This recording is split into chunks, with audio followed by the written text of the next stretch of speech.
2 महीने में। हर्षिता जी, क्या कहते हैं नतीजे? ये भी एक मजबूत स्थिति बयां कर रहे हैं। वैसे भी हमने देखा बैंकों के लिए तिमाही काफी शानदार रही है। तो अगर आप देखें यहाँ पर मुनाफे में तो वृद्धि देखने को मिली है करीब करीब 107% तक की, लेकिन ब्याज से आय में 10% तक का इजाफा 8,552 करोड़ के आसपास ये आंकड़ा आकर खड़ा हुआ है। और एसेट क्वालिटी अगर आप देखें बैंक ऑफ बड़ौदा की पिछले 24 क्वार्टर में सबसे बेहतरीन क्वार्टर रहा है ये एसेट क्वालिटी के लिहाज से। ग्रॉस एनपीए जो 8% के ऊपर था ये 7.25% पर आकर खड़ा है और नेट एनपीए 2% के दरमियान जाता हुआ दिखाई दिया। तो इंप्रूवमेंट डेफिनेटली देखने को मिली है। 2.25% है वर्सेस 2.83%। ये आरओ नीचे का होना चाहिए, लेकिन एक बहुत ही शानदार तिमाही एक और पीएसयू बैंक के लिए। जी, जितनी भी तारीफ एसबीआई और बैंक ऑफ बड़ौदा के अर्निंग्स के लिए की जाए उतनी कम है, लेकिन देखते हैं किस हिसाब से आपको ब्रोकरेजेस रिएक्ट करती हुई दिख रही हैं बैंक ऑफ बड़ौदा पर। यतिन जी। तो शैल जी, सबसे पहले गुड मॉर्निंग। और अगर हम बात करें बैंक ऑफ बड़ौदा की, तो यहाँ से भी ब्रोकरेज को लगता है कि 20 से 25% की अपसाइड देखने को मिलनी चाहिए। इनफैक्ट अगर आप आज कोटक की रिपोर्ट देखें बैंक ऑफ बड़ौदा पे, तो इनका लक्ष्य है 125 रुपए। इनका भी यही मानना है कि काफी जबरदस्त अर्निंग्स आपको देखने को मिली है बैंक ऑफ बड़ौदा की। स्लिपेज जो 2% के नीचे आपको दिख रहे हैं ओवरऑल ग्रॉस एनपीएस के, वो भी आपको दिख रहा है कि नॉर्मलसी की तरफ जल्द से जल्द पहुंच रहे हैं। और अगर आप रिटर्न रेशियोज की बात करें तो एसबीआई के मुकाबले थोड़े फीके हैं, लेकिन फिर भी बैंक ऑफ बड़ौदा की साइज के हिसाब से और वैल्यूएशन के लिहाज से शेयर में अभी भी काफी अच्छी अपसाइड आपको देखने को मिल सकती है।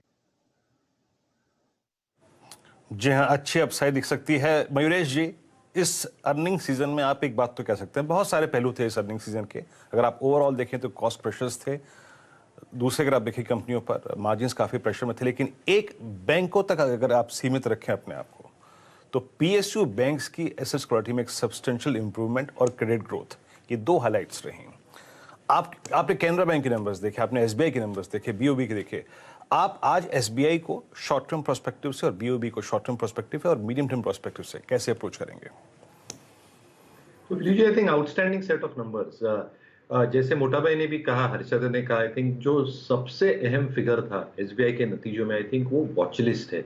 अगर 6,700 करोड़ से 4,000 करोड़ पे वॉच लिस्ट आती है, डाउन ऑलमोस्ट 40%, तो आप उम्मीद कर बैठे हैं कि जितनी भी आई थिंक एसेट क्वालिटी के प्रेशर से रिकॉग्नाइज हो चुके हैं और लोन ग्रोथ में जैसे सुधार देखने मिलेगा, I think that can be substantial. Same for bank of Baroda. I think जो नेट एनपीएस में फॉल है इट इज सब्सटेंशियल। और जो लोन ग्रोथ का ड्राइविंग फैक्टर वीरू जी, शैल जी, है वो है रिटेल, और रिटेल एडवांसेस पे अच्छा खासा फोकस है ये बैंकों का।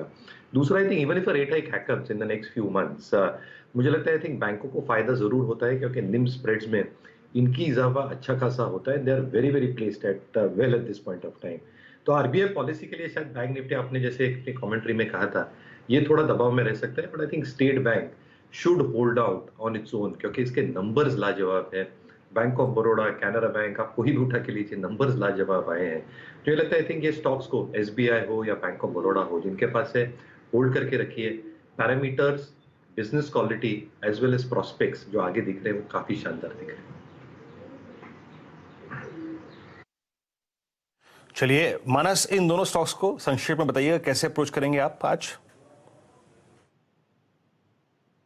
आपने बैंक ऑफ बड़ौदा की बात की, राइट? जी हाँ, बैंक ऑफ बड़ौदा, एसबीआई दोनों। देखिए, बैंक ऑफ बड़ौदा की जहां तक बात है, इसमें कोई डाउट नहीं है कि यहाँ पर स्ट्रेंथ अभी भी बनी हुई है। फ्राइडे के सेशन में प्रॉफिट बुकिंग देखने को मिली, लेकिन उसका मतलब रिवर्सल नहीं है। मेरा तो समझना है कि इस गिरावट पे बैंक ऑफ बड़ौदा में खरीदारी करनी है, और जब तक 20 डे मूविंग एवरेज के ऊपर ट्रेड करता रहे, अब 99 के स्टॉप लॉस से बैंक ऑफ बड़ौदा में खरीदारी कर सकते हैं। मेरा समझना है कि यहाँ पर जो अंडरटोन है वो काफी बुलिश बना है, और जो ब्रेकआउट हमने अभी कुछ दिन पहले देखा उसके टारगेट 120 रुपए तक के आते हैं, तो वहां तक की रैली आप बिल्कुल बैंक ऑफ बड़ौदा में देख सकते हैं।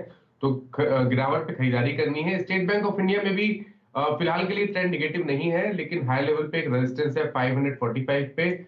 मेरा समझना है कि अगर किसी के पास पोजीशन है तो बने रहिए 514 रुपए के स्टॉप लॉस से। फ्रेश खरीदारी तभी करनी है जब ये 545 के ऊपर निकले। चलिए, ये टेक्निकल राय आपको दोनों बैंक